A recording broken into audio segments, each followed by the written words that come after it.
Hello, and welcome to New Kid, the podcast for parents exploring education choices at the dawn of this new era.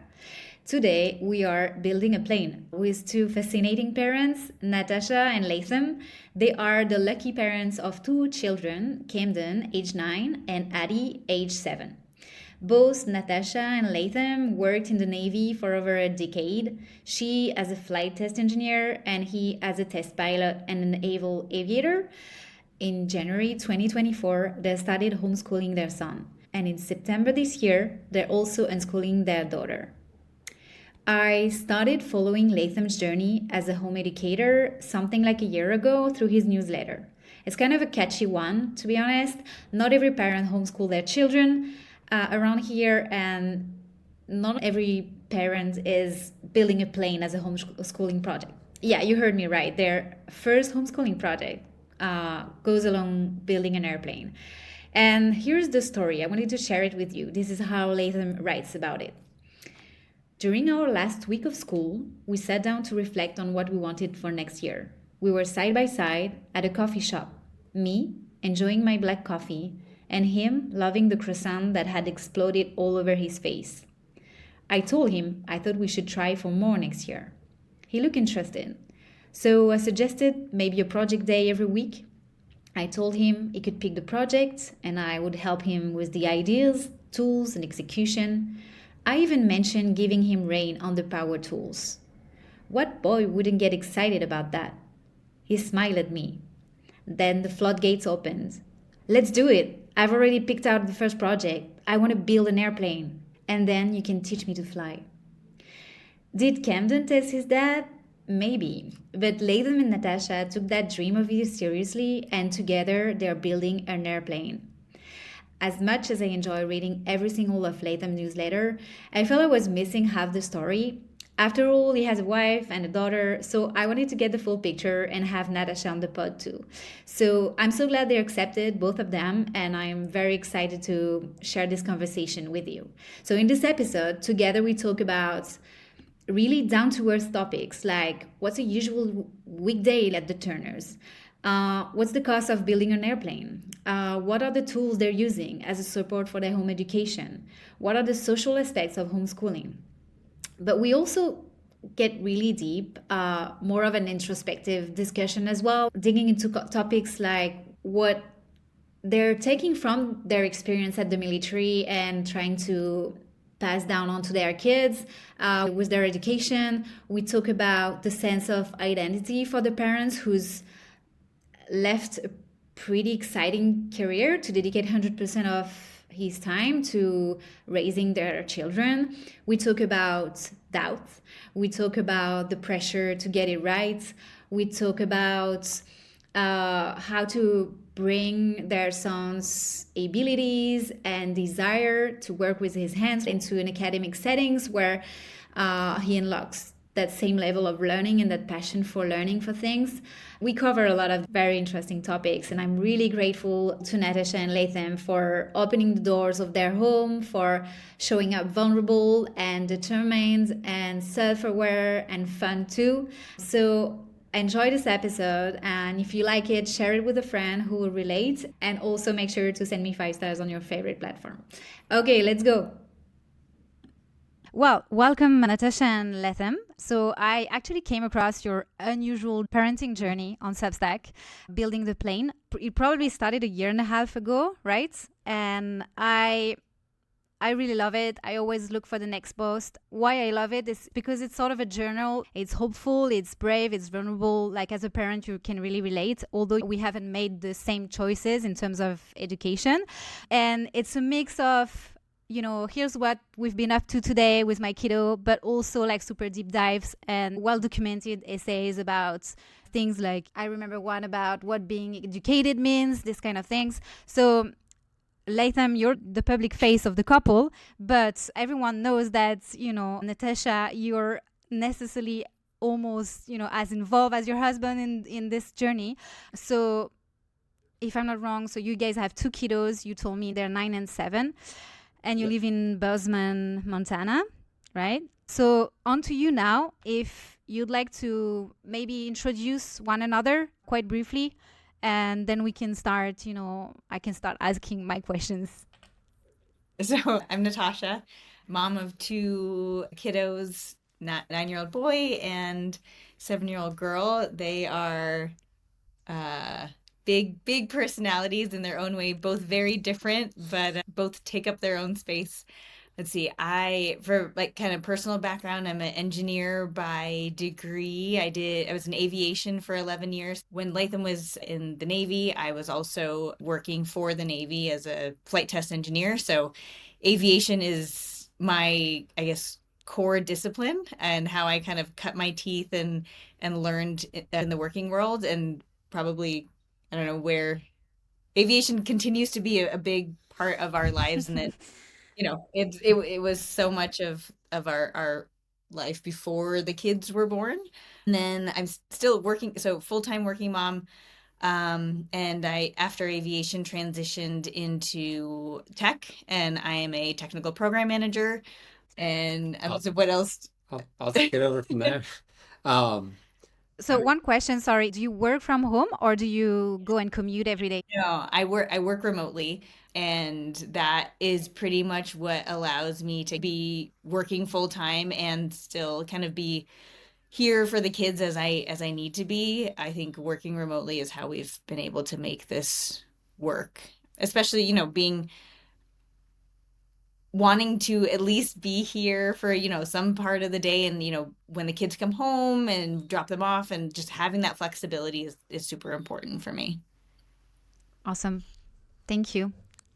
and so what Natasha, she talks about her professional background, but what she doesn't talk about is how much of the involvement in creating the education for our kids she's involved in. She is working full time from home, but she's also coaching our kids martial arts classes and she's working with them personally. And she and I form the support structure together that allows me to do this, whether it's, I wrote about this once, but it took us 2 or 3 days of arguing to decide to home educate our kids just because she was really worried about my own mental health and my own ambition.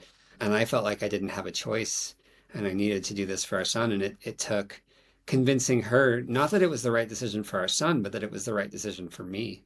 And she's the one that when I'm having a bad day and I want nothing more than to quit and never think about education again, she's the one that pulls me aside and says, "Hey, look at all the progress our son has made. Look at what this can mean is going to mean for our daughter." So, she has that professional background as well. And to be frank, a big part of the reason we can do this is because she is working and that affords me the freedom to not have to work and to be there full time for our kids. But that doesn't mean that she's not involved in the educational aspect of it. It means that that's how the team works. That's beautiful.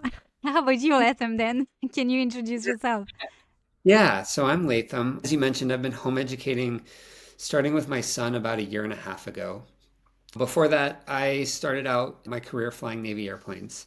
So I flew radar aircraft on and off aircraft carriers for about 11 years. I was a developmental test pilot, which is a very small community. I think one of my proudest moments from that is my name is on a plaque on the same wall as Neil Armstrong, which feels really cool to Oh, say. Yeah. wow. Uh, and Whereabouts is this one? at the Navy Test Pilot School at Pax River. So there, Okay. every graduate has a name on a plaque, and it's all along the wall. And Neil Armstrong, Buzz Aldrin, a bunch of very famous pilots have all gone through that school. And so it was an honor to do that job. And then by the time that my son was born, I didn't want to be gone anymore. I was 9 years in. I looked at the next 11 years and knew that I'd probably be gone for at least 5 or 6 of them, and my kids would be 11 and have missed half of it. And I wanted to take a bet on myself and prove that I could do something beyond what I already knew. And so I left the Navy in 2017. We moved out to the Bay Area. I worked for two tech companies, both pre IPO startups, both of which ended up going public. And then in 2021, we moved to Montana and I worked in venture capital for a year. I left that to found my own company, which was a humbling experience and uh, far beyond anything I knew how to do. And it was a lot harder than I realized. And as I was struggling with what that meant to not find the market that I hoped for and to realize that I wasn't going to do what I wanted to do. My son started struggling in school, and so this kind of became a natural transition. It was a way for me to figure out what was next for myself. And as you mentioned, I've been writing about it. I love it. I say that it started out as a sacrifice and it's kind of become a new passion. It's just getting to figure out how to create the education for my kids that I think they deserve. That makes sense. Out of curiosity, what was this company about? The one you created? Yeah. So there was two parts to it. One, I got really interested in regenerative agriculture and wanted to figure out how to make regenerative agriculture more economically sustainable, more accepted, grow wider. And I started finding that what we were finding with regeneratively grown food was that it was healthier and it had a lot of health benefits in ways that we didn't necessarily associate with food. And part of the story is our son is on the autism spectrum. And a large part of what we'd found with him was that healthy eating, healthy living was such an important part of his therapy. And so I set out to kind of marry those two and to create healthy meals that were designed for kids with food sensitivities, with autism and ADHD, and ideally create prepackaged food that moms didn't have to feel bad. I guess moms or dads didn't have to feel bad feeding their kids when it was really hard. And that was a far bigger task than I understood when I set out to do it. Okay, so it's not the purpose of this discussion, but I would love to hear more about your entrepreneurial journey. Thanks for giving a bit of context about all this. Natasha, would you like to add anything to Latham said about himself? So I would say before we decided to homeschool Camden, I think this idea of homeschooling Camden was in the back of Latham's head for at least 6 months. We had made a couple schooling changes for him for Camden. I mean, he's had quite a few. If you start from like his preschool days, many switches in whether it be daycares or preschools and then, grade school, and always trying to find the right fit, the fit that would help him to develop and support his needs and not fault, maybe the wrong word, but not fault him because he's a little bit different than everyone else. And so I think homeschooling had been in the back of Latham's head for a while, but again, as he mentioned, like I couldn't homeschool the kids. Like that is not something that I think I would be successful at. I don't know that I have the patience to do it all the time. And, for my own self, I'm not sure if I would be able to do that. And so I kept on wanting, like, let's keep trying, like, well, how about this school? How about this school? Trying to see if we could find a good fit. And so when we finally made the decision, it was like I don't know if we end up going into it, but we found out some information on a Thursday night and we knew that we had to make a change. And in his schooling, we found out some details of like how his education was going, and it was not what we were expecting. And we knew we had to make a change. And it was, do we find another school and then realize it's a bad fit in another 3 months and cause another switch for him? Or do we do homeschool? And as you mentioned, it was a very stressful weekend I guess. of making this decision, because it was not like, will this be beneficial for Camden? It was like, this is a huge undertaking for you, and like you're giving up a lot of your freedom, your time to work on your own craft, and if you wanted to start your own company again, another idea, there's not a whole lot of room for that. And I'd say like it's been remarkable, I think, for both of them. Watching both of them grow together has been really, really great. They push each other. Like the two of them will will push each other, for better or for worse. I think it's for better, but sometimes in the moment I'm like, what's happening? Wow. It's really remarkable to see both of their growth. And excited to see, as I mentioned, my kids are two very big personalities in their own right. And so when we add my daughter into the mix, seeing how that changed the Unfolds. dynamic of Yeah. things will be interesting as well. This is super interesting. So your son has been homeschooled for a year and a half. So I understood from our emails conversation that you're about to do the same with your daughter, or did she start already, or can you tell me just quickly what's the context with her? Yeah, so she did kindergarten in public school, and then we put her in a private school for first grade. At that time, we debated really heavily whether to bring her home for homeschool or to put her in a private school. And I wasn't confident that I could do what I wanted to do for both kids together at the time. Camden still needed a lot of support. Um, I didn't feel like, as much as I wanted to rise to the challenge, cooler heads prevailed, and so she spent a year in private school. At that year ended May 31st or sometime around then, and so we let the school know that she won't be returning. Um, and so technically she hasn't started private school. Our daughter is, so when I told her we were going to homeschool, she said, okay, but I need the entire summer off. I don't want to do any school.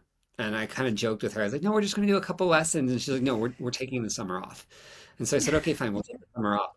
And then the very next day, I had bought her language arts curriculum, and she said, can you just read it to me at night? And so we've done about half that language arts curriculum already over the summer. Kids are amazing.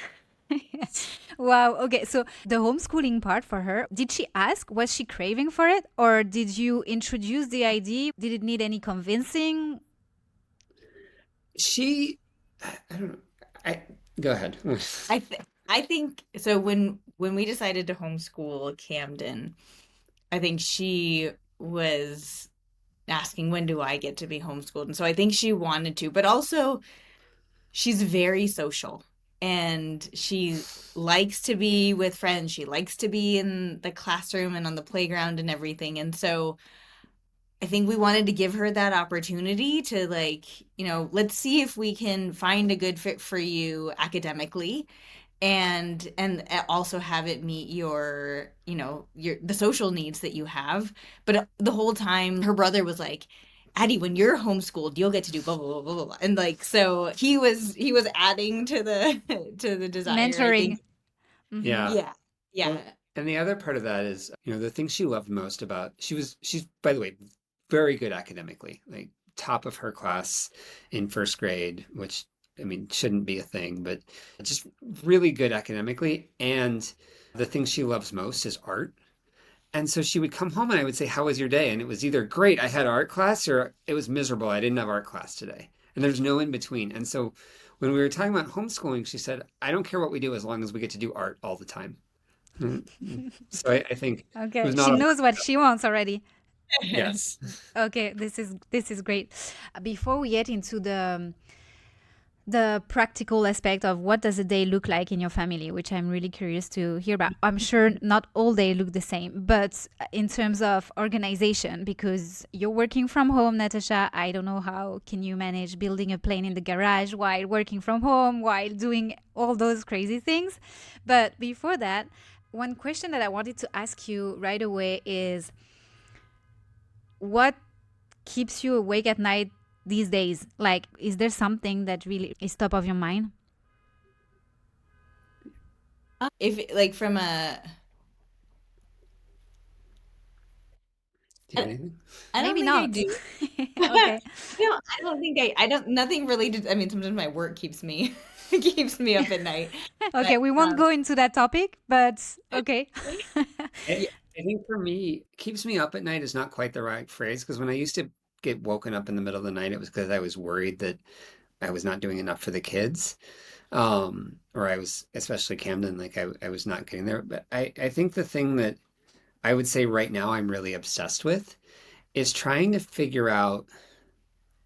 Camden's a very like he's a very physical. He needs to work with his hands, and when he does, he gets into these like incredible flow states where he's just like working really well. And like the airplane's a great example of that. So is archery, chess. chess, and so the thing that I'm obsessed with figuring out is how do I bring those into an academic setting where he unlocks that same level of learning and that passion for learning for things that he's not necessarily as excited about.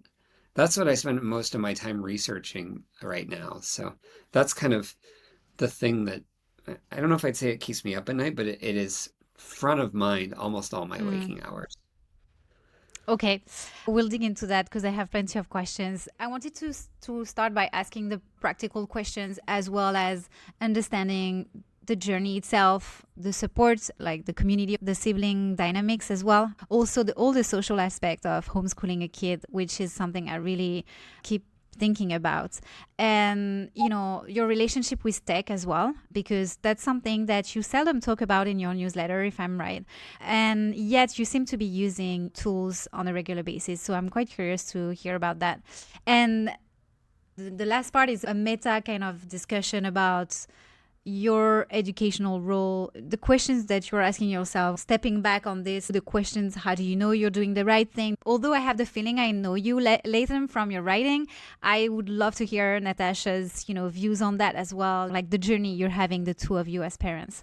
But yeah, so first question is really, could you walk me through like a Monday? So when your girl was at school, what did it look like? Yeah. Um, I mean, mornings are a little bit hectic because the kids are always home now. We're both trying to work out beforehand. So, um, Natasha's more of an early riser than I am, but day starts early. And it starts when Addie was in school, it was waking her up at 6:45 to start getting her ready to go. And Camden, quite frankly, we just let sleep as long as he wants. So some days that means he's up at 4 in the morning. Other days he's sleeping until 8 or 9, ideally 8 or 9, preferably. But it's kids are up making breakfast, having we have breakfast as a family every morning.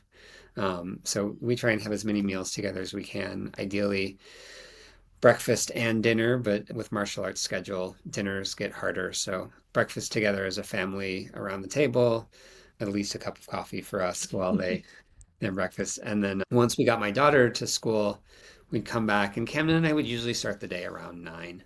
And that's about the time Natasha would start working. And so she would go into her office and close the door so she didn't have to hear Camden being crazy, and we didn't have to hear Zoom meetings. He and I mean, we've been through a lot of iterations of this. So when I first started, it was very well-trained mind, classical curriculum, every hour hitting a new subject.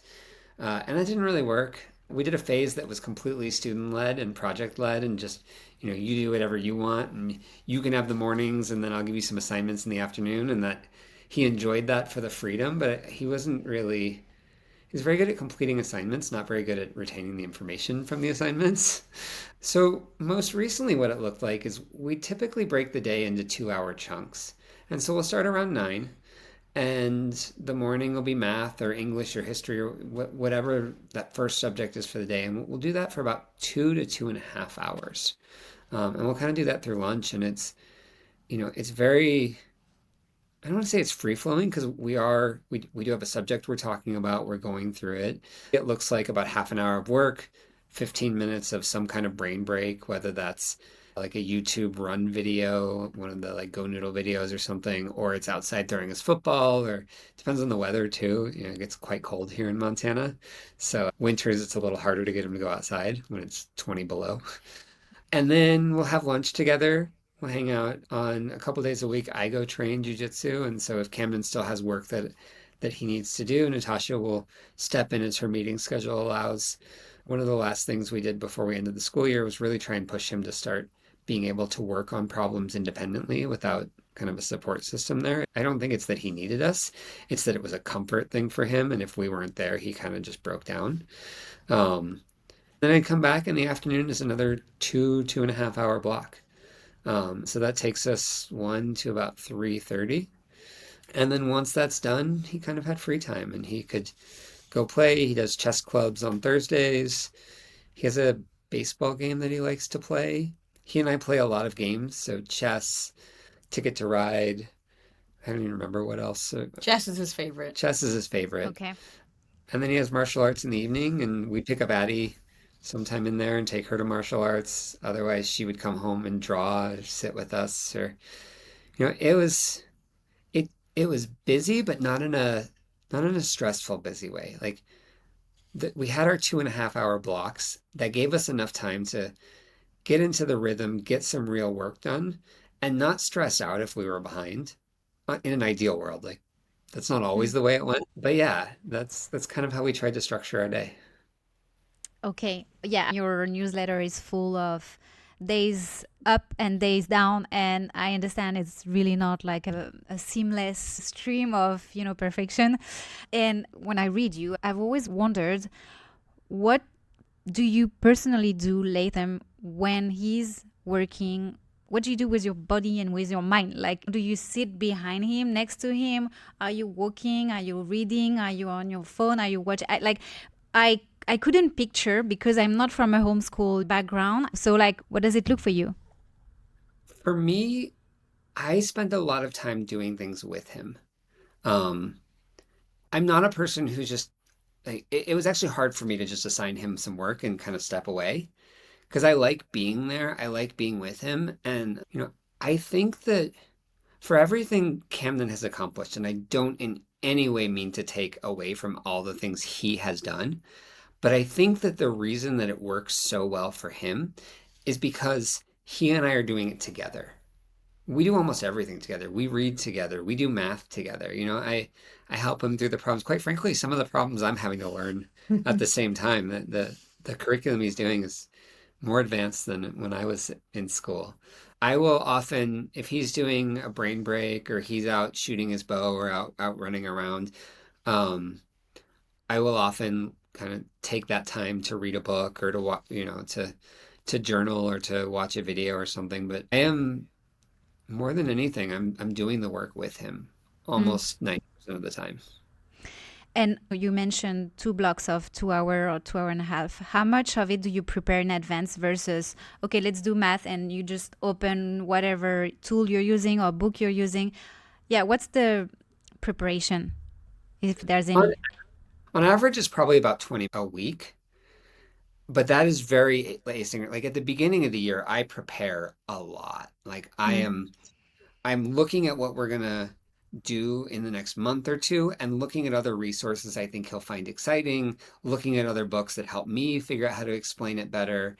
I'm doing a lot of research trying to figure out how to make it exciting and interesting for him and quite frankly just be able to explain it better. Towards the end of the year, it's very much less. I mean, it's kind of goes asymptotically toward nothing.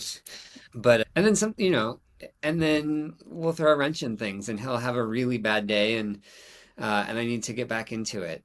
Later on, most of my preparation is it's not the specific lessons, it's more what do I want to do in the next phase of education. And so I spend a lot of time thinking about, okay, like for instance, we'd done Latin. What do I want to do? I want to do Latin 2. Did I want to do, and I wanted to do Latin 2. He wanted to do Greek, so he won and he's doing Greek. But yeah, it's pretty up and down depending on kind of where we are, what the subject is, how he's doing, and how much I feel like I need to do to be able to present or to participate with a level of depth that I think is deserving of him doing this work. 'Cause I really don't want him to just do work because it's a check in the box and never see, never see kind of the beauty in a lot of what we do. What is the dynamic between the two of you? Maybe that's a question for you, Natasha. Like, in terms of keeping up with the progress of your son and, well, your daughter as well. But, like, do you have regular check-in? Did you engineer something like a routine to, assess how was the week or prepare the week ahead? Are you involved in that? What's the dynamic between you two? So my office is right off of the kitchen, and they do homeschool in the kitchen. So while I have a door, it's not soundproof, and so I can hear everything going on. I also realize how loud my son is over the over the past year and a half. Even when he's like thinking and working, he's still very loud. And so I think inst as opposed to it being like regular progress check-ins, like and also like I come out to get my coffee or my lunch or whatever, and so I can I have sight to what's going on, and so I would say probably I will if I'm not sensing how things are going, then I will ask. But I would say sometimes, like when I sense that things are harder, I may, just like check in with Latham and be like, hey, do you want me to like like I have an hour, I don't have an hour of meetings. Do you want me to like, you know, do you want to take a break and I can work with him on whatever this problem set is, assuming it's something that I I can do. So there are some things that I can't do. Mhm. But I think, yeah, it's not necessarily, sometimes it can be scheduled like when I haven't seen and heard anything in a while, I'll ask him, like, around bedtime, how are things going? But otherwise, like, as I mentioned, I don't work far away from them, so I can kind Mm. of hear what's going on. I'd say one thing that's interesting is Camden and I think, have a very similar learning style, which is polar opposite to Latham's learning style and polar opposite to my daughter's learning style. And All so right. when I see Camden struggling with something, I may gently, Or not so I gently. may, I may suggest a method of maybe try it this way. A really good example of this, by the way, is I used to get very frustrated when he would fidget. And like I'm not a fidgeter, and so I would sit there and be like, "You're not paying attention. You need to sit still in this kind of classical way that I was taught Mm. growing up in school." And she would be like, "No, I fidget all the time. Like it's okay. It's you should Mm. let him." And then I remember like a few months ago, I was reading this book and it talked about how fidgeting is actually good for the brain. And I went into Natasha and I was like, "Did you know this?" And she's like, "Have you not Yes. been listening to me?" Of course I knew. I think like another example of that is my success is not because I am naturally smart or things come easy to me. It's because I work hard. And so all through college, like it was not a breeze for me. I had to work so very hard for every inch of a grade that I got. Things come naturally to Latham. They come naturally to our daughter.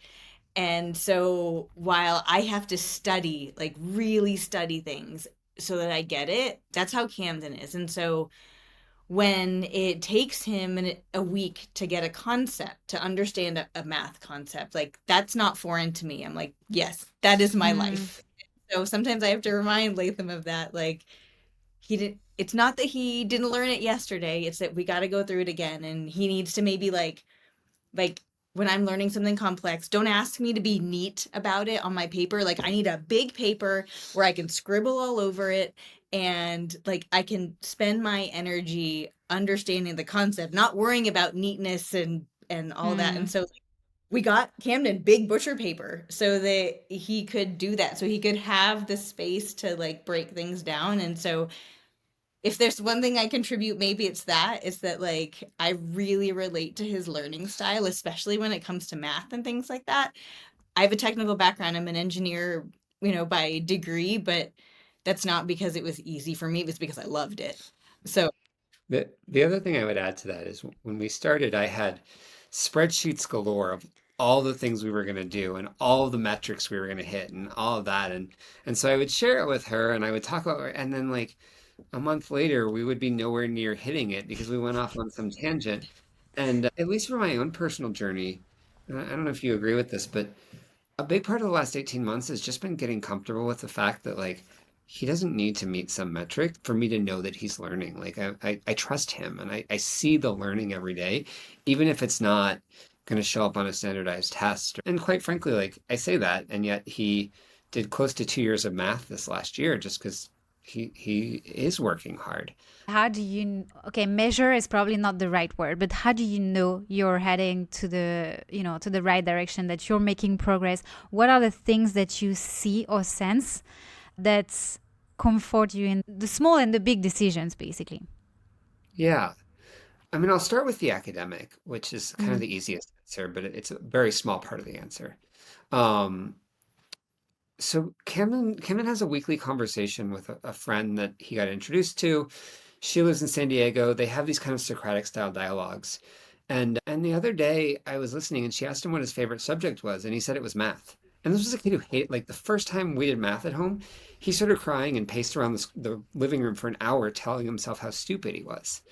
Um, he is a kid who, you know, like I've seen him get excited about reading He used to hate reading. School made him hate reading, by the way. He loved reading as a little kid.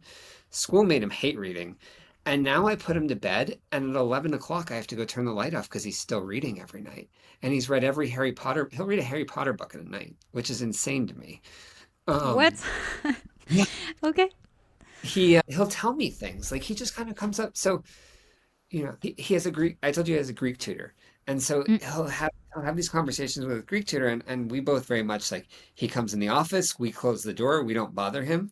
I talk to her because she's amazing, but not from a like, I need to know what he's doing perspective, just because I like learning from her because she's brilliant. Mm. But then he'll come out and he'll be like, hey dad, look at this, and he'll find some way to make fun of me in Greek that I can't understand. His Greek textbook has a picture of like a this like really fat baby in a diaper with like one hair, and he's like, dad, this is you. And I'm like, thank you, I appreciate it. um just like from an academic perspective, I see it in the way, like I see it in how fast we're going when we're doing math, when we're doing Greek mythology. I'm sure you've heard of the Greeking Out podcast, or if you haven't, your kids might really enjoy it. It's What by is it? What's the name again? National Geographic's Greeking Out. Okay. It's like retelling of the old Greek mythologies, of the old Greek mythology stories for kids. So it's really well done. And Camden will correct it. He'll be like, that's not right. That's not the way the story goes. Amazing. So I see those moments. Mm. And then what I see more, how I really knew this was going well, was that he started relaxing. Like when I pulled him out of school, he was talking to a therapist every week on Zoom. And I remember one day she texted me and she said, I have never seen him so talkative and so relaxed. And she'd been working with him for close to 3 years. And she said, whatever you're doing, it's working. Like, I don't know what you're doing, but it's working. And I've seen my son, we went out to dinner tonight and he told the waitress what he wanted. He was like, may I please have a lemonade? He would have never done that before. You have a great story about him and Addie reading aloud. I mean, which I don't know which one, other than the fact that like there have been times when, as Latham said, there was a point where he hated reading. He hated reading aloud. I think reading aloud made him very anxious. And he wouldn't do it. And then like, I think Latham was out of town and it was just me and the kids for the week, and he volunteered to read to Addie. And so I was like, okay, I'm gonna go finish cleaning up from dinner, and then he read to her at bedtime. And so I think like for me, like touching on what Latham just talked about his ability, his how much he is relaxed. I think he has an anxious personality. I think he has a propensity for anxiety. We've seen it a lot. And since homeschooling, that has decreased markedly. Like his ability to cope with the world has become so much better, and things that used to make him anxious don't anymore. The things that used to like be really difficult for him aren't anymore. And I just think it's because I don't think the school setting with a lot of people, I think that was a lot for him. And he said that. I've asked him, like, I can't remember what the context of the question was, but he said that to me, like, there's just too many people. And I think he can handle people in like he can handle crowds just fine in limited settings, but I think 8 hours of the day in a school setting was a lot for him, Mm. more than he could handle. And so the fact that his day is a little bit more relaxed makes him more capable of doing other stuff, and just kind of being present, more present in the times that he is outside the house and in more public settings. And I think if I could add one thing, the other change I've seen is, when Camden was first in school, it was a place he had to be. The thing he enjoyed about school was getting to play football with the other kids. And I'd ask him what he liked about school, and he's like, none of it, it's dumb, but I get to play football. And then to see like him asking to build the airplane was a moment where I saw like there's an ambition, there's a fire there that school just had quenched. And I see it more and more like he's already saying for our next airplane, we're going to build a fighter jet. And, he's like, when I'm in high school, I'm going to buy this $2 million house. And I'm like, that's great. I'm very happy for you. But like, he's got a love of, he's got like a passion to get back Dreams. in. Yeah, he's got Mm, dreams that he mm, never had in school. mm. Wow, this is heavy. Wanted to touch on the social aspect of homeschooling. Like you said, the thing he loved about school was football. You mentioned earlier that he does chess club, so probably with other people, and martial arts. What's his social environment aside of you? I mean, you, the parents, and his sister. Yeah. So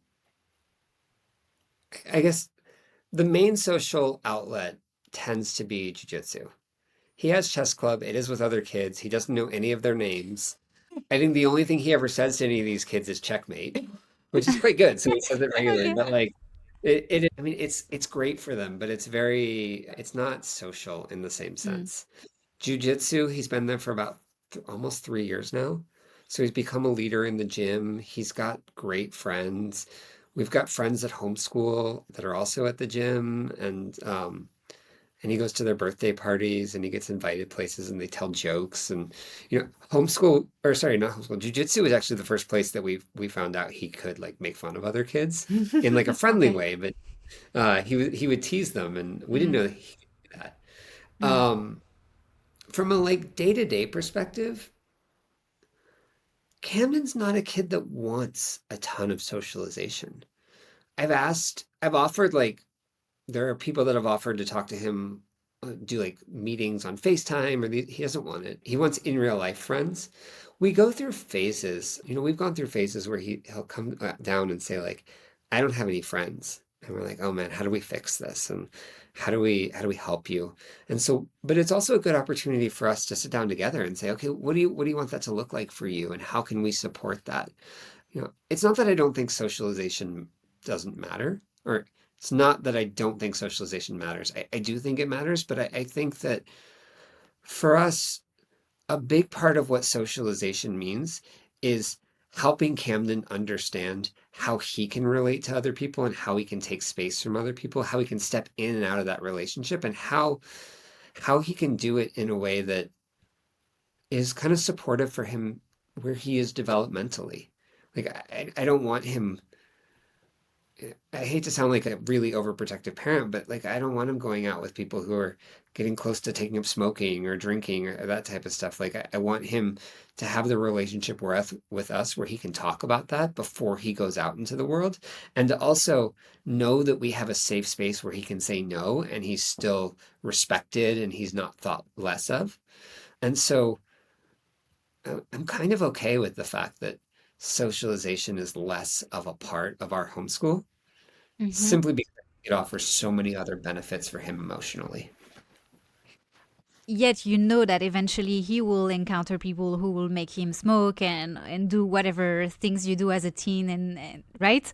So Yeah. okay, to keep going on that social thing, how do you get support in this journey? Do you get in real life support, and if so, how?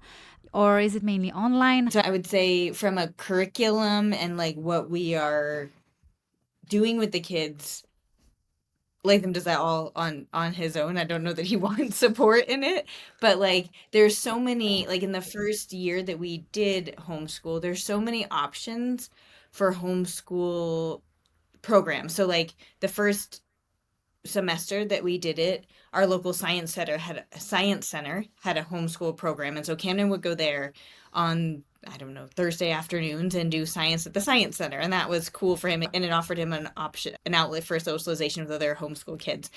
The our like outdoor science school also did something like that, which he went to. There's the climbing gym that has a homeschool program as well. So I would say like there's lots of opportunities here for the kids to, if you are homeschooled, like have homeschool PE classes or, science classes outside of your home if you'd like. So I think there's lots of options for support like that. There are options for support from a curriculum basis as well. There are lots of co-ops and things like that around here. No, We no, just they closed. the Halcyon House closed. No, That's the but big one. there are other ones. I'm on social media. Latham is not. So Okay. so I'm the one that has my ear to like Okay. and I filter for what I know he's gonna want and what he what he I doesn't see. want. I mean, the other part of that from like my support perspective is that's a lot of what the newsletter has become. You know, it helps me have conversations with people who are supportive, and I can take those conversations like you and I are doing. And there's some people that I've been able to meet up with in real life. So I've built a little bit of almost a personal board of advisors for when I want support. Um, and that's where I get a lot of my like, you know, if I'm struggling with a math question or with like what the next step is, I'll reach out to people. And I've gotten very good at just cold emailing people and asking for help and have a better success rate than I did when I was trying to raise money for my company. So education Okay. is an easier use. And so these are people that you've met on Substack or not necessarily? There was a school that I was really impressed with in the Bay Area called Proof School. So I Okay. reached out to the founder and just asked him if he'd be willing to have a conversation. And we've had a few conversations. I actually met him in real life down in Jackson Hole a few months ago or a few weeks ago. What is So this I'd say school that about? Proof School they call themselves a school for kids who love math. Um, and so they're a private school in the Bay Area. They take very mathematically minded kids and they offer them like an alternative education, basically. I think something, it might even be 100% of their teachers have PhDs. It's a really interesting school model. Okay. And the founder was the head of the math department at University of San Francisco. So Okay. About the writing and Substack, do you get enough financial support from the Substack subscription to just like keep this project, like, I don't know, because you have like expenses related to the building the plane, right? Actually, so have you done a deal with the company that you bought the plane from? Like, I think what was the name of yeah, this company? Like, have you made any? What have you created and invented to kind of sustain financially this project? yeah. So there's a couple of answers. The company and I worked out a deal when I bought the airplane and they do this for certain educational projects where they'll just defer the cost. Okay. And so I think it's 30 months from when I bought it to repay the cost of it. And so I put some money down. I put most of what I had made from Substack. I paid them as a down payment to offer good faith. And then there will be upcoming expenses. Like what we bought is the airframe. I still need to buy an engine. I still need to buy avionics. So there will be upcoming expenses. And I'm not making enough from Substack to build an airplane, Mm, unfortunately, okay. which, Uh, you know, yeah. And have you tried to involve your kids in the raising money part of it, doing any kind of work? But like, is it something you talk about? It is something we talk about. We I haven't done a great job of really like sitting them down and saying, okay, we need to raise this much money to do this. It's conversations that we have semi-regular basis, but it's something that we could do, we should be doing a lot more of. I don't know. I think at this point I have a very supportive spouse who continues to float me the This is a money to do teamwork, this. as you said. Yes. Okay, okay. Now your daughter is about to enter this phase of homeschooling as well. You will probably have the same question that you did with your son about what's your big project. I don't remember how you framed it. I told him, "Hey, I'd love to start doing some project time. What would you like to do?" And he said, "I'd like Okay. to build an airplane." And I said, "Oh no." All right. So, did you raise the question with your daughter already, or? Okay, so what Yep. does she want as a big project? Formula One car. No way. Seriously? Yes. That's what she told me. Um, Wow. we're Okay. walking. We don't Sorry? have the space for Yeah, we can't pull off a Formula One car yet. So she originally she said, "I want to do a Formula One car and I want to paint it pink." And I said, "Okay, we need to Awesome. We slow don't, down a I little mean, are there so many Formula One racer who are women? I'm not too much into Formula One, to be honest. My sons We're are gonna really be- into it, but okay. Well, then we need the first one. All right. Yeah. And so, how did you deal with this answer? So I think we will eventually do something. My daughter, though she digs in on a lot of things, Addie's also willing to compromise on the big things. And so what we agreed to was, look, the airplane's going to be your project too. Both of you are going to be involved in it. And once we're done, let's figure out what the next project will be and the next I project. see. And so the other part of that, this a few weeks ago, I took my kids out to breakfast and I said, okay, you wanted to do an airplane, you want to do a Formula One car. Let's imagine we do this for the next 10 years. What else do we want to do? And they just came up with a list of like incredible ideas and adventures for what they want to do over the next 10 years. And so it kind of gave us an opportunity to pick and choose and say, okay, like, what is it about a Formula One car? That's a Maybe it smart has, thing. yeah. So I think that I would love to have the funds, have the resources, have everything to Mm. Formula One car in an airplane. A rocket I ship. want, yeah, exactly, in a sailboat and all sorts of Mm. things. And I think we'll just continue figuring it out as we go, and hopefully, I don't have to keep begging for more money from our relationship to do this. I think they're they're getting to the age where we can start having the conversation of, okay, we want to do all these things. Like, what are the things we know we can do that will raise enough money to support this? Because the other part of the airplane decision is, um, these airplanes have a pretty good history of selling for 1.5 to 2 times what it costs to build them. And so there is a world where we build this airplane, we fly it for 6 months, we turn around and sell it, and we've actually made the cost of the Mm. airplane and paid off everything. Hmm. And so it's an investment that hopefully pays, nothing's guaranteed in the future. We felt like there was an opportunity financially there too. I have no idea, but how much does it cost if you want to build it yourself from A to Yeah. Z? What is it? So the kit was 37,500. Okay. Um, and and then avionics suite should be about 3,000. And then the engine is kind of the biggest expense, and that'll put us around 40. So all in, So, we're probably at about 85 to 100. okay. Coming back to the writing, I'm very into documenting your own journey. As I'm reading you, the best gift that you can give to your kid is this legacy of, okay, these are all the questions I ask myself, helping him and them now, like go into your mind and through your questions, also the questions that you're asking yourself, the two of you. Have you invited your son to write about his journey? Does he do it as well? From like on Substack, he does not. He's not interested. I meant for himself, like just as a journal or something like this. Yeah, he, hmm. The couple of times we've tried to like encourage him to journal, it's been it's been a while, by the way.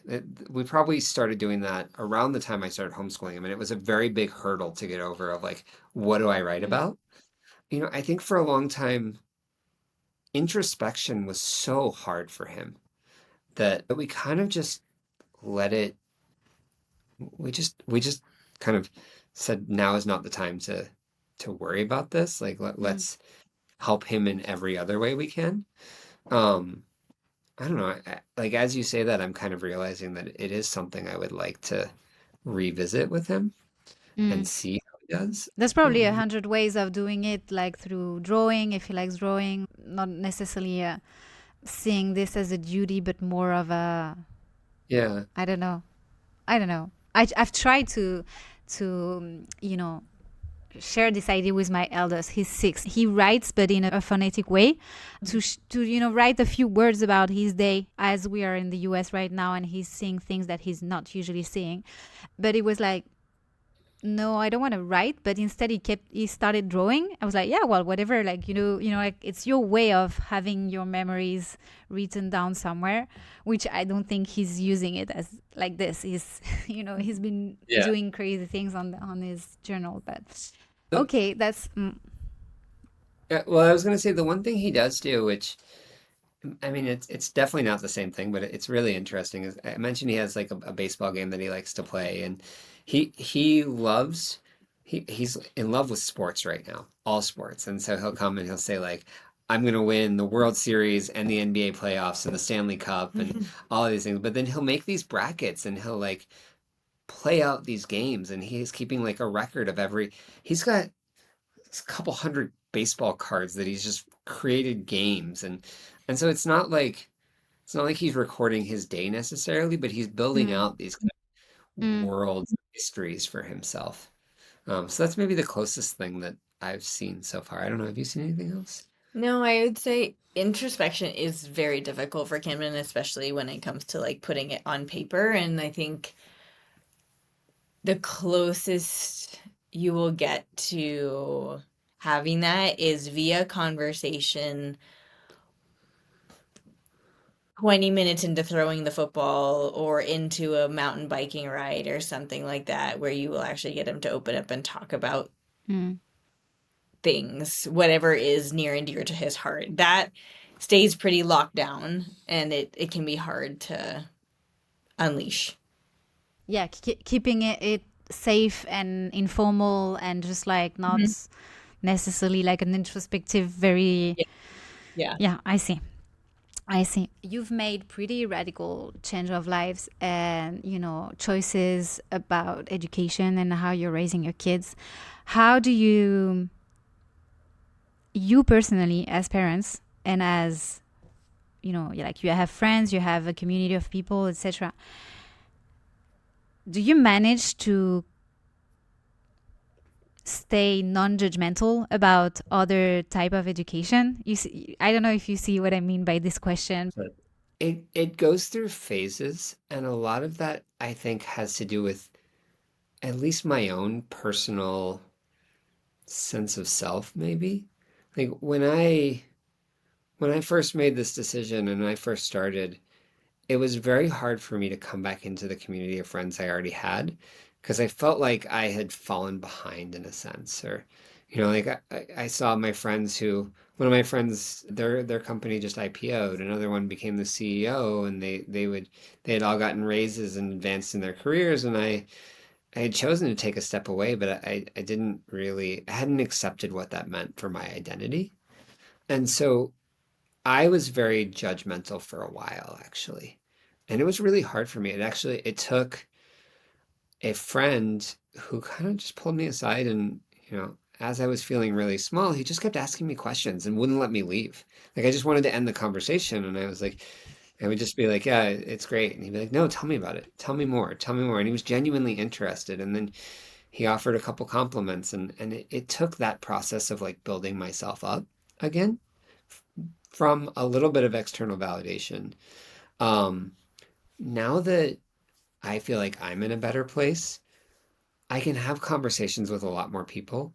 There's a lot of people who are interested or that I have found out are interested in alternative education and homeschooling or finding ways to do something like this, whether that's still in a public school, in a private school, and supplementing, or that's full home education. And I've gotten to the point now where I can have conversations and understand everybody's reasonings and add to it and build on the conversation. But that has been a more recent development, I would say.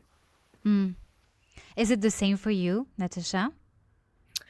I would say I like in terms of like how I see, people that have made other choices in education. I don't know that we would be here if we had another option. My opinion. Like I Mm. think that we tried. It's not that we said, it's not like from like we're both public school educated and homeschool was the last thing that I ever considered. It's not like, from the time the kids were 2, I knew that we were going to homeschool them. It was,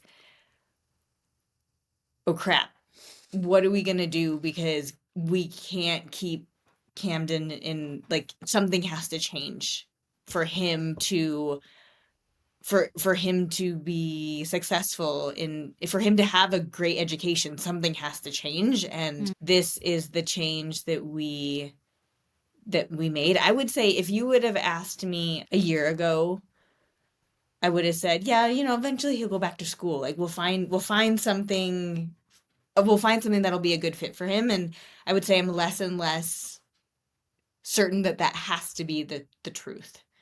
And it's okay if we do homeschool until whenever. I think that was hard for me, accepting that homeschool was going, accepting that we're going to do homeschool for the long haul was very hard for me to accept, again, for like, what does that mean for Latham, and what does that mean for like Our our, relationship. yeah, our family, and like, Mm. are we really like, are all four of us going to be in this house all day all the time for the rest of our lives? Like, is that what our reality is?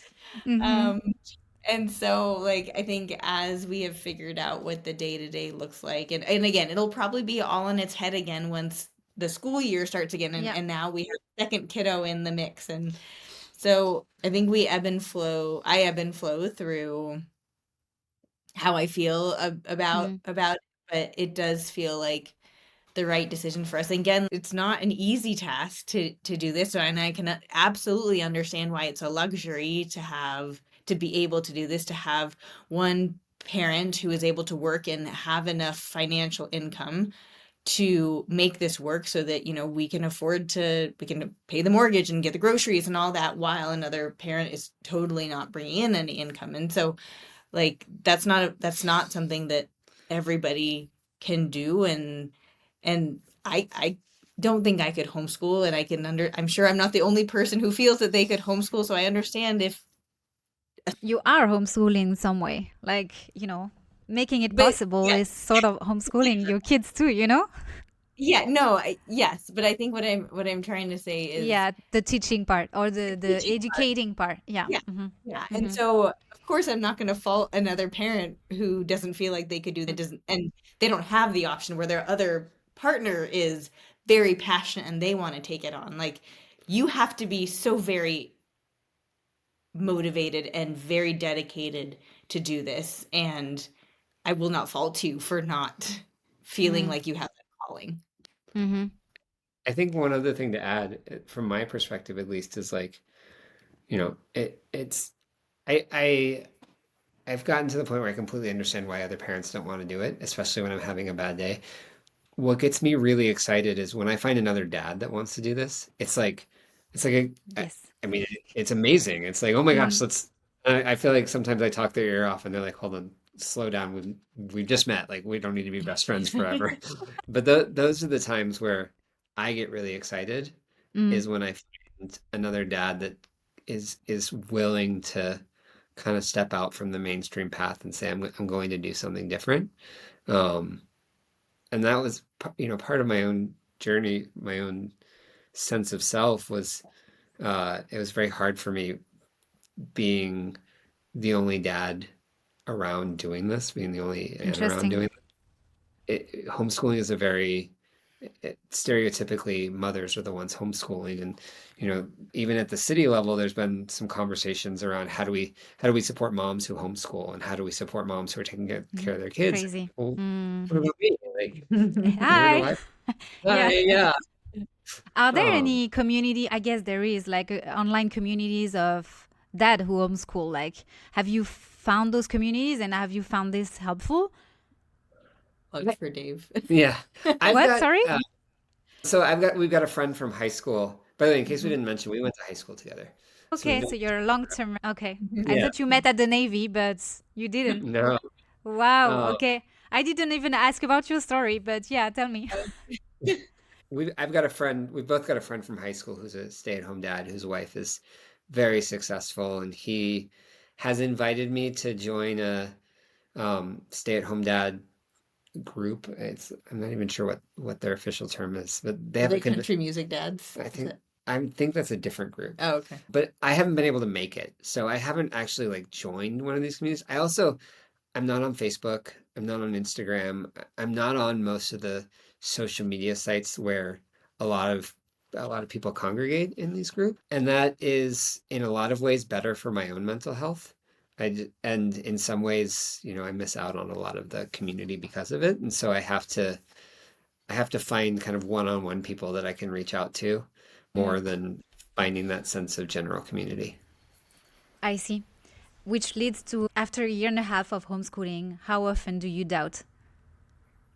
Is it every day? Is it every hour you go through phases like this? Or is it just like less and less? What's the trend? Yeah. I mean, over the first year, at least twice a day, especially in that first year, like I think the number of times I said, you just need to go back to school because I don't think this is working. If I had $1, I'd have bought our airplane by now. Okay. Less and less. I don't doubt this anymore. Like Natasha said, now she's getting comfortable with the fact that this could be our long-term journey. Mm. I don't see a world where I mean, I guess I see a world, but like my default is that we will do this for the long term and that this is the best for our kids. I don't in any way doubt that this is the best thing that not just for our kids, but just for me. Like the Mm. relationship that I have with my kids now is far and away the best thing I've ever done. And I like to think I've done some cool stuff. Like I Nice. think But the what you say is beautiful. Like this connection, you would probably never regret the connection. You probably regret more other things, but like this specific things that you've yeah. built with them. And I'm saying that for the two of you because Natasha, you're the one allowing that. Plus, you're working next door, so it's not like you were traveling the whole week and coming back on weekends. Yeah. Sorry. Go ahead. What I was going to say is the thing that doubt's not quite the right word, but the thing that I guess worry about or that I think about a lot is what what do what do I look like when this is all done? What do I want to have done when they're done? And then what does that mean for me when they're Mm. no longer in school and I'm what's that, 10 years from now, I'll be 52. And am I going to try and re-enter the workforce after 12 years or what do I want to do? So Mm. I think a lot about that. That's probably my main doubt is am I am I maintaining enough of myself where I'm going to know who I still am when I'm not their full-time parent and their full-time Mm. teacher, their full-time jujitsu coach and whatever else. This is very interesting. Thinking about the long picture and even how you fit in a word that is no longer centered only about homeschooling your kids. Okay, Yeah. I would love to dig into the tech. You mentioned that you're not on social media, Latham, but you are, Natasha. Do kids age 7 and 9 ever mention social media already? And if so, what's your take on that? So their exposure to social media has so far only been through me, in that Okay. like they know about Instagram, and sometimes they make fun of me Right. because well, I have a limit on my phone for like how I can get it. You can get so wrapped up in like scrolling Instagram, and I'm guilty of that. And so, but I set a limit on my phone so I don't do it quite as much. But like, I don't actually know why they make fun of me for Instagram, but they seemed last week, my Camden was making fun of me about it, but just being on it. So I would say part of it is probably the friends that they do have aren't on social media. Maybe that's because they don't, they're like not in school right now. And so Mm. like Camden hasn't really mentioned it like from his friends, like he wants it or anything. I'd say in terms of tech and screens, I think the only like we do limit screen time. Camden when he was younger was could be very addicted to the iPad and watching stuff, and we would see behavioral Challenges. negative behaviors when it came to screens, but he's developed a much better relationship with it now, and like he'll ask me, hey, can I go play on my computer, and he'll play a game. I was like, yep, set a timer. And then now he like there's no issues with when the timer goes off. He can regulate himself just fine. So I would say we do keep an eye on screen time and everything, but we also try to help them find the healthy balance of it. I would say and the reason for that is Well, uh, it tends to be very at least it was very dysregulating for Camden for a long Mm. time. And so we had to help him to learn how to handle that and learn how to Mm-hmm. recognize. yeah, and I think he needs body breaks. Like he needs to move his body around. That's just kind of a part of him being on the autism spectrum. Like he need like that Sure. getting his body moving, the vestibular inputs, the proprioceptive, like all that he needs that to help regulate himself. And when he was younger, he would not he wouldn't know he would need that. And so he could easily get wrapped up in Mm. watching something for far too long and then be in a really um dysregulated place. Now he knows that. Like we'll go to a restaurant and he'll feel like he needs to get up and move. He's like, I need to go for a walk. And we're Mm. like, okay, for a walk. And he'll do the same thing like when he is working, when he's doing school, he's like, I need a brain break. I need to go outside. So he now can do that, but he didn't used to, and that's kind of why we had to Mm. be cautious with the screen time. The other part of that, so as far as screens go, he's got a Chromebook, which we originally bought because kindergarten was over Zoom during the pandemic. And now his favorite thing to do on there is he'll play for like 30 minutes, these kind of online flash sports games. Mm-hmm. Um, or he'll get on like Tinkercad or one of these design studios and he'll design stuff for a 3D printer. We have a family iPad so that he can do that. He will use it occasionally, but he's gotten, like Natasha said, he's gotten very good at recognizing when he's dysregulated. I don't use almost everything we do is physical book based. I mean, Mm. as you can background, like Yeah. I've got a lot of books. I like books, Mm-hmm. and I think physical books and having that just physical relic helps me and it seems to help him too. And so, we don't do the only thing he really learns online is his Greek tutor, and that is Okay. because she lives in Athens, and so we're not Mm-hmm. going to Athens. And she does a really great job of making that an engaging experience and keeping it a regulated experience. How did Um, you find her? so yeah, it's a bit of a roundabout story, but I reached out to somebody who runs a school that I was impressed with. His name's Michael Strong. He's on Substack. So I reached out to Michael and I was talking to him and I mentioned that Camden was learning Latin and that I was doing a really bad job of teaching him because I didn't know Latin. And he said, "Hey, this guy who used to work for me is a genius at teaching kids language. Would you like an introduction?" And so naturally I said yes. I talked to this gentleman, his name's Francisco. He didn't have room for Camden. And he said, my wife is interested in doing this too. She's brilliant. She's really great at connecting with children. Would you like to meet her? And so I met her and Amazing. she is Camden's person. I mean, it's Wow. amazing. Substack community, sometimes it's just so fun. Yeah. Okay. Aside from, mainly books, he's talking to his teacher once a week. Yep. And Twice apart a week. from that, sorry? Twice a week. Okay. And I think I've seen on some of your posts that you've been using online programs for math or for grammar. Is it a recurring thing or is it a one time or how does it work? So his math we do on paper books. Okay. We tried online programs, and I mean, as great as some of these online programs are, they still very much rely on personal motivation, and a lot of that motivation to to get it wrong and keep coming comes from us doing it together, and so it ends up just working out better for us to do it Mm-hmm. together on paper. His science course that he's been taking is YouTube videos. And so he'll watch YouTube videos and he'll take notes in a notebook and we'll talk about them and we'll watch them together. So he does science online and that'll continue next year. But that's really, science and Greek are about the only two things that rely on digital tools at all. And what question do you ask yourself before picking up a tool or another? Like basically to choose Yeah. from all what's available. For me, it's a lot of, do I have the time, energy, and feel like I have the competence to do Mm. this up to the standard that I want? Or is there somebody else already doing it better than I could? And so math, I feel very confident that I can teach him math and probably up through high school level.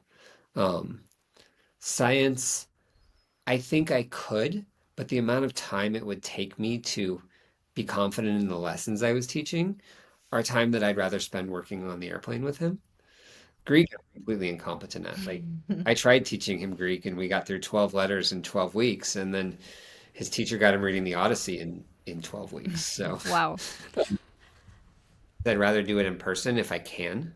Mm. And if there's something that I don't feel confident that I can do or I can teach, ideally I'd like to go find the best person that I can get access to that can either mentor him or tutor him or already has a program for him. So you haven't really explored any AI tutoring for anyway. Most of them are really math oriented. Well, the one that are seem to be working. So if you are the tutor for mathematics, then you probably won't need that. Plus the fact that he needs, and I tend to relate to that, like the physical interactions with people. Has he ever said to you, any of you, I'm bored with this plain thing, let's move to another project?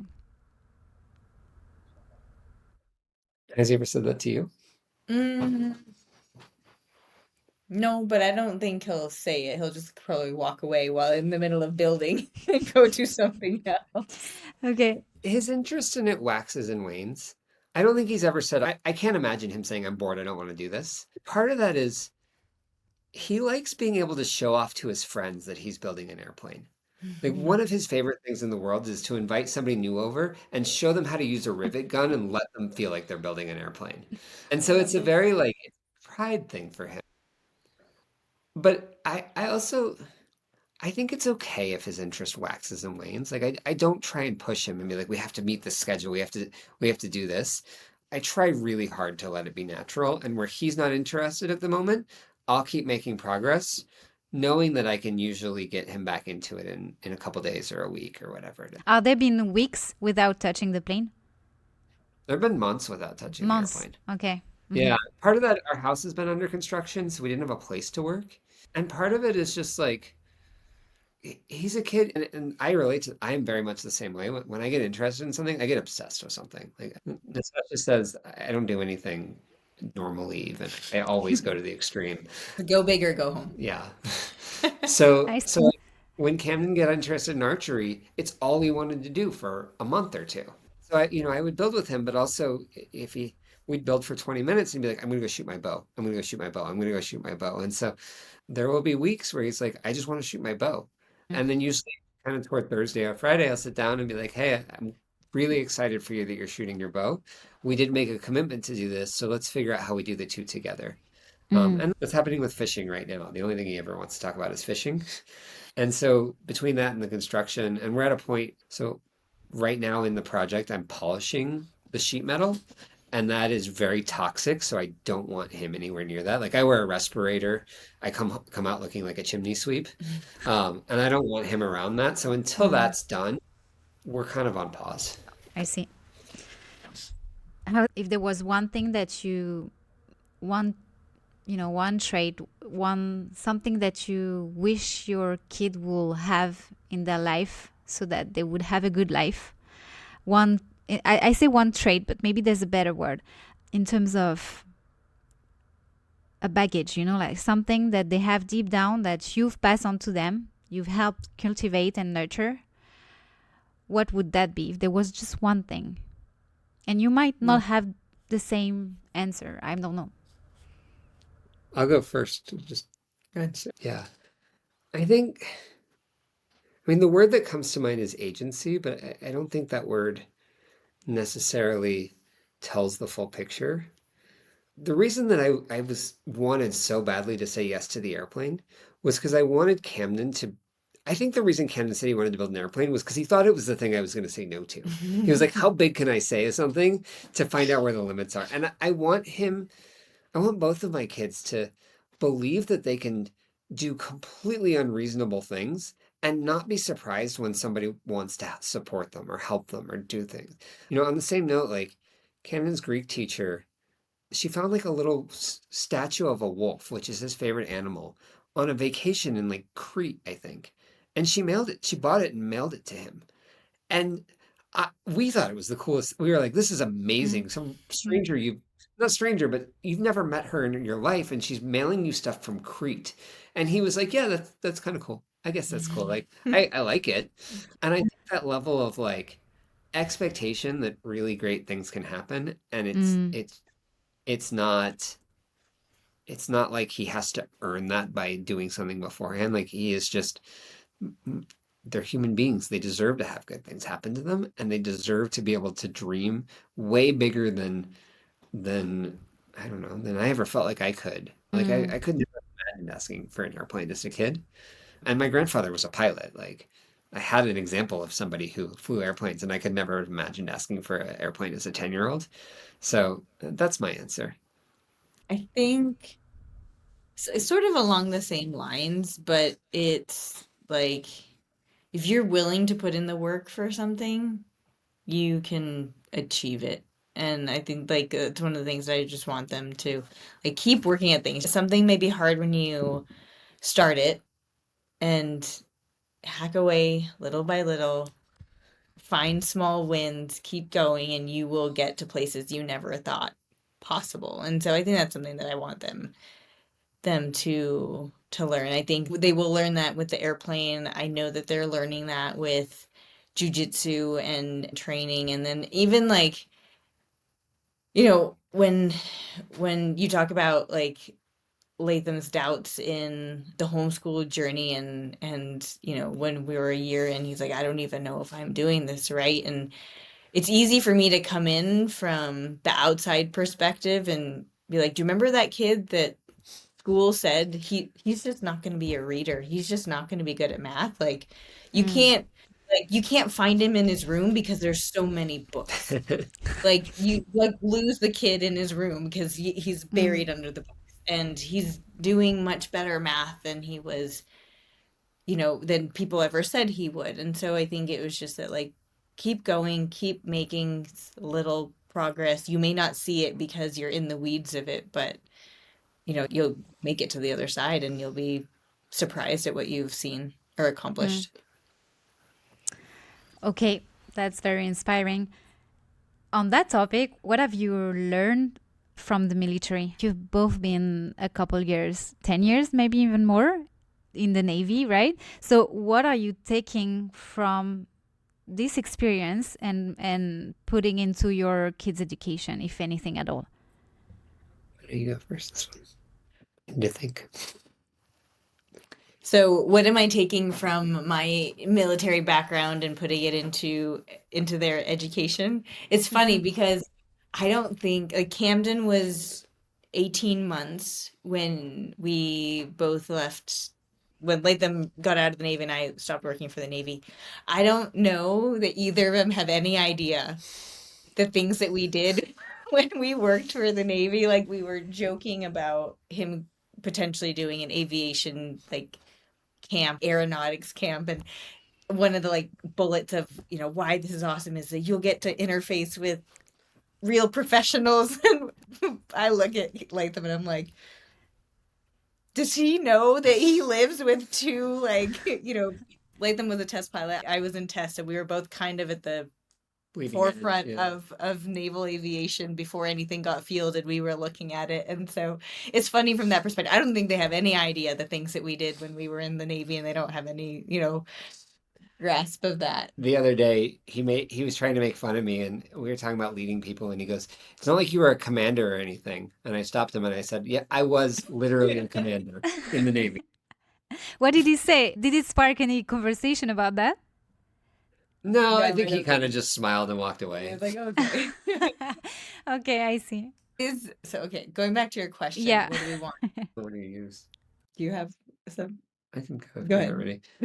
So for me, I use a lot of the leadership that I learned in the Navy, in the sense that like the best leaders I ever had knew every one of their sailors by name. They knew who their kids were. They knew what was going on in their lives. They knew their favorite football teams. They would come in and talk smack when their teams lost. Like they were involved in their people's lives in a way that was not intrusive, but was very much designed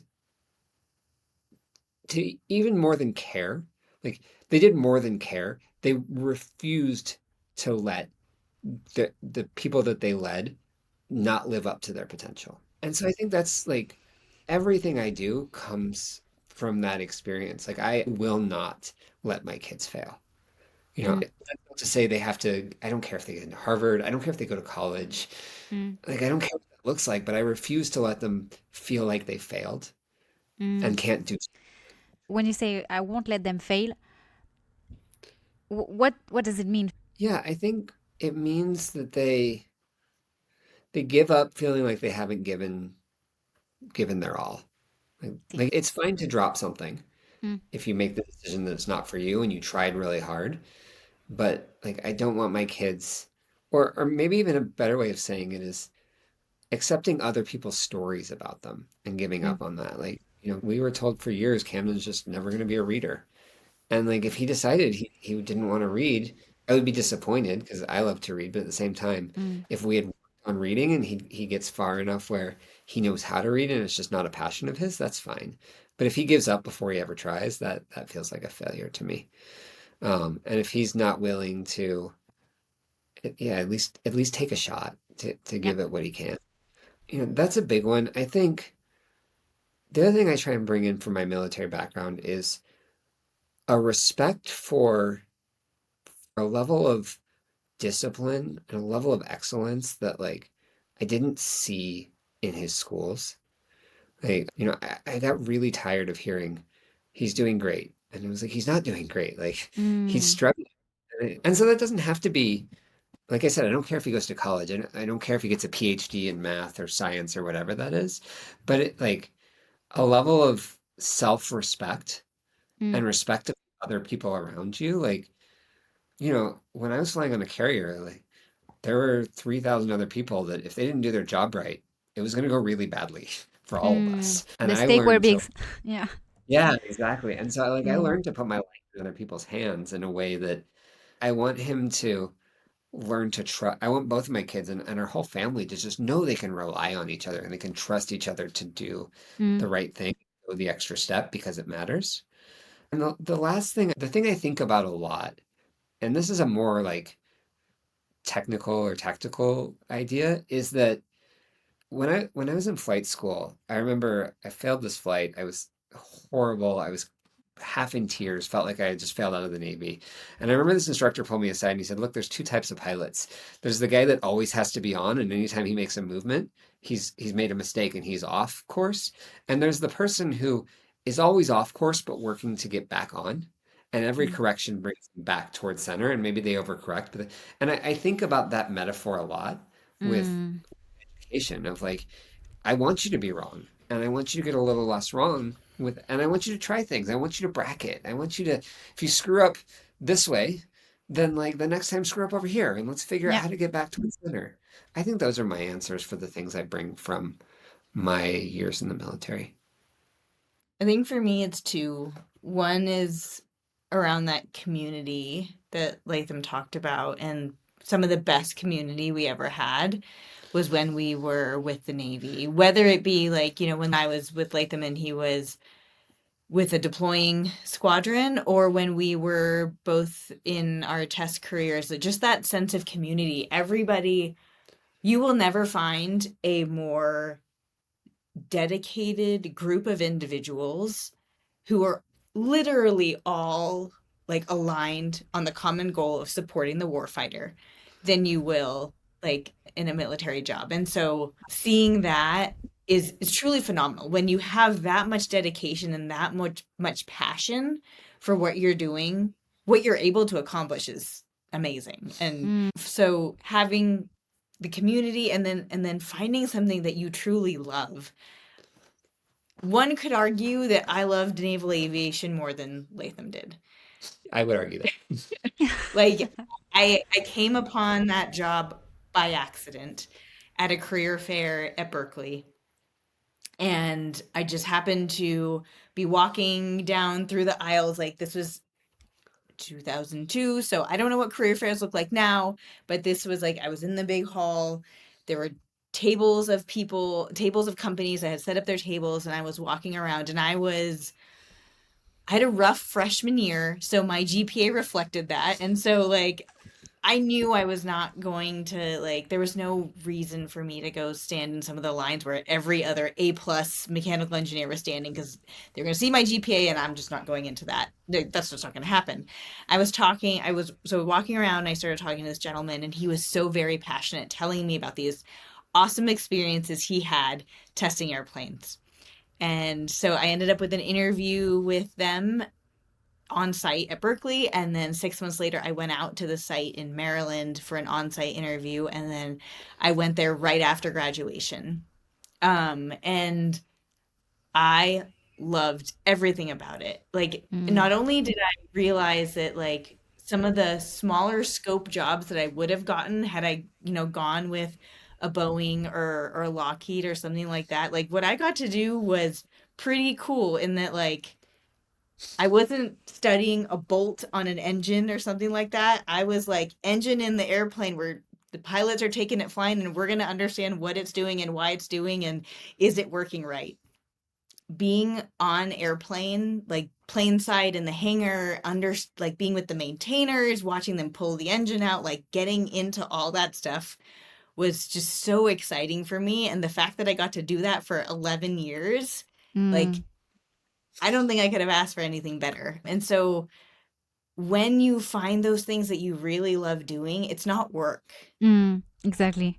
I can still see the passion in your eyes as you're talking about this. I mean, there's a real question about how do you make sure, like, how do you help kids figure out what they really like and not mimetically like what you like? Because I'm wondering, and you're probably wondering as well, building this plane, how much does it relate to you knowing and loving planes already? Because as I saw on your newsletter, he was hanging a lot in hangars and like places like this with aircraft. And it might not end up being his passion, and he might, I mean, no one knows, but the exposure, I guess, to a variety of things that are not necessarily our own passion is important, and as well is hard to do because we're naturally driven and attracted by the things that we ourselves like. Is there anything that I haven't asked you and that you would like to share and talk about related to how you're raising your kids, but specifically like what is so important for you to pass on to your children? What do you think? I'm sure I do, but I think like we briefly we touched on this a little bit, but I think one of the things that's been my own journey has been going really, really deep into like asking some fundamental questions about what does it mean to be educated? What do I think matters? What do I think the future means? And having like gone to an extreme that I'm not sure I would recommend most people go to, it's been a little bit of the biggest challenge for me has been continuing to find myself, I think, in that. And so I think that comes back to like what, what are the things we want as a family to do? What are the things we want are to pass on to our children? You know, some of that is I don't want my children to forget that I want my children to see that I am like a person with passions and excitement and adventure and living life fully. And I think that's something that I have only recently really been reminded of. Like, and one of the ways to put it, you saw the passion in Natasha's eyes when she was talking about airplanes, right? And like, I spent 11 years like on flying airplanes at the back of an aircraft carrier is probably one of the most dangerous jobs you can still do. Like, there's very little margin for error. I was responsible for four other people in the airplane. Plus, we had a mission to do that involved like supporting troops on the ground, supporting national defense, like really important job that I trained really hard for, that I was constantly on the very edge for.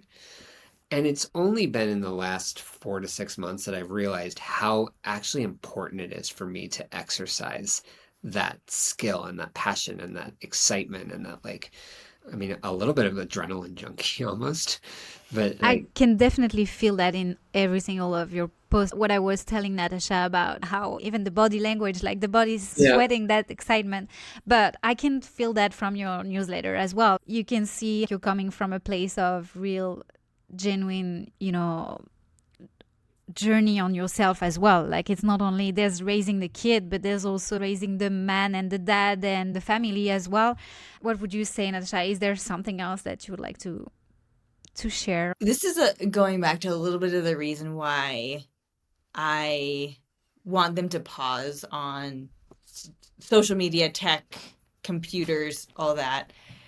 It's very easy for us to get involved in a completely virtual world, but there's so much outside the door, whether it be in-person connections, going outside and enjoying, nature, camping, life, whatever. Like, I don't want them to get too wrapped up in the virtual world and like in-person connections, how deeply important it is to like have people that you can relate to, who you can trust, who can be your person.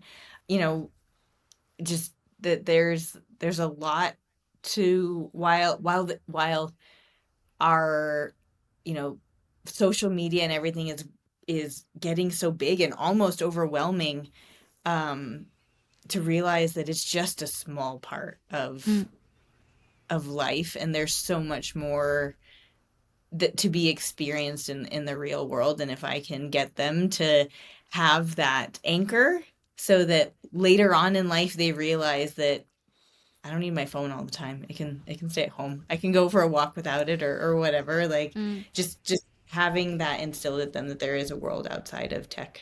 And if I can add to that, we didn't really talk about this, but a big part of the reason we live where we do is because we go skiing in the winter every Saturdays. They're really good on their skis. We go hiking and fishing and camping, and our kids want to hunt. They want to grow their own food.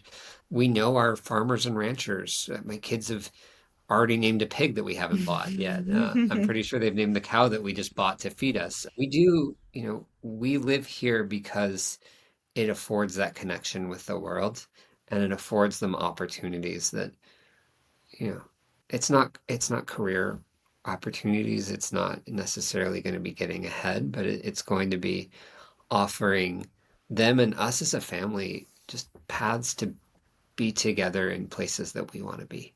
Well, that's a beautiful way to wrap this up. I would definitely have more question about what it is to live in Bozeman, but that I will keep that for another discussion. Is it as big as Boulder in terms of inhabitants or something? No. No, I think we just went over 50,000 people. So it's still relatively small. It's getting bigger a lot, even in the 5 years we've been here, but it's still a small town. Okay.